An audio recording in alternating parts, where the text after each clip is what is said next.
Yes guys, what's going on? It's your boy Kash Kream. Now welcome to vlog 24. We are at PSL Tuning, as you can see behind me, and these guys are working on a Mercedes C63 today, where they're going to be tuning the car to a stage 1 remap because the exhaust has now been done, and we should see somewhere around 420 to 450 horsepower. That's a big jump from 360 horsepower, and if we did decat the car as well, then we'll see a little more as well, but we don't want to do that. We don't want to go too crazy, because at the end of the day the car is for sale. We don't want to overdo it, but however, we are prepping the car so it's got a custom package, if you like, because as I said before, these cars attract the younger sort of youth generation that like to sort of customize and tune them and make them look nice. So as I said, we've got the carbon kit on the car now, we've got the rims on the car. It's going to be lowered still. We are waiting for the springs to arrive. Once they arrive, we'll fit them as well, but today we're going to be mapping and tuning the car, so that's done and out of the way, and literally all it leaves is lowering, and once that's done, the car will go up for sale. Check it out.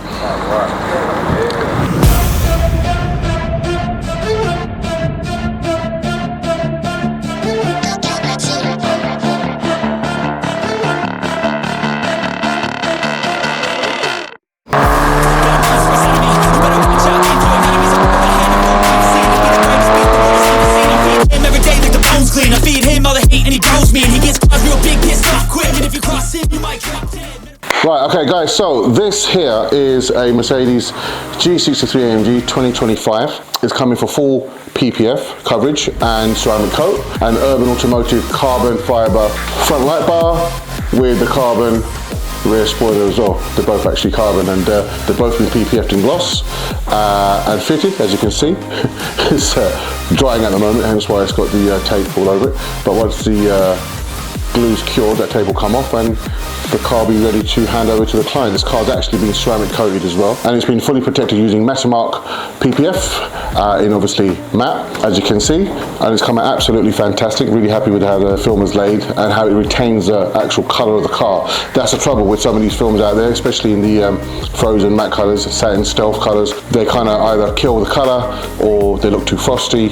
So we tried a few different variations of brand film on the car to see which one would actually still complement the colour of the car and still bring out the green and the metallic in it, and Metamark was definitely up there, so hence why we've used it, and it's come out really, really well. But yeah, the car is now complete, and Chris is going to be tidying everything up, giving the car a once over, a clean, and getting it ready to hand over tomorrow. Let's see what else is going on in the Kream Developments workshop.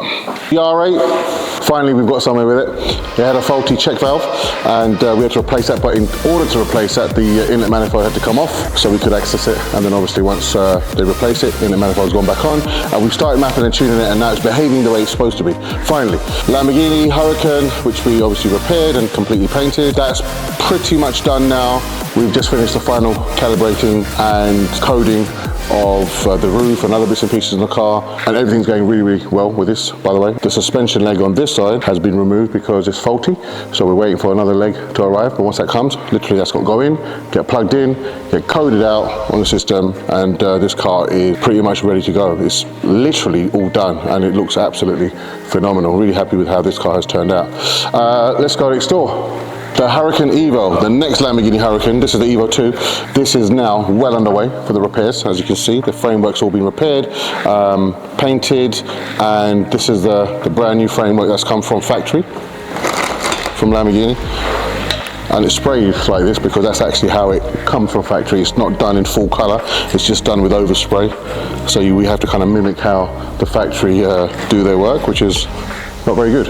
But hey ho. And here's the one that we took off the car, as you can see. So you can clearly see it's got a very light puff of paint there, and the rest of it is actually in primer. There you go, look, you see? So we've kind of tried to sort of mimic what they've done. I mean, ideally it should be all in proper colour, but there you go. But yeah, in a nutshell, we have all the parts for this now to crack on and start repairing it. Those frames are going to bolt straight on, then all the rag and all the other associated parts for the front end, the cowlings, the front crash beam, the headlights, the wings, everything will then get assembled, put together, make sure it's all gap perfect, and then it can come off, and then we'll paint it in the booth, and then look at obviously putting it all back together. But yeah, finally well underway. Moving on. You'll also see great progress made on the 840. Paul's been working on that all week this week, and you'll see the front wings both sides have all been prepped and put into primer. You've got two doors here, They've all been prepped, put into primer. A great deal of work has gone into all of these panels here because of obviously how old they are and how rusty they are. So loads of rust treatment, loads of sanding and grinding out. But yeah, they're as good as they're going to get now, and in primer. So he's only got a couple panels left, which is this quarter, that quarter, and the roof. Everything else, literally everything else has been put into primer, from the bumpers, the tailgate, the bonnet, and all the other associated bits and pieces, all done. So we made some really, really good progress on this week especially, and hopefully by the end of next week at some point this should be going into paint, or at least some of the parts will be. Okay, so that's enough for this week's vlog. Hope you guys enjoy it. Don't forget to like, subscribe and share, and of course, as always, I'll see you guys on the next one. Take care.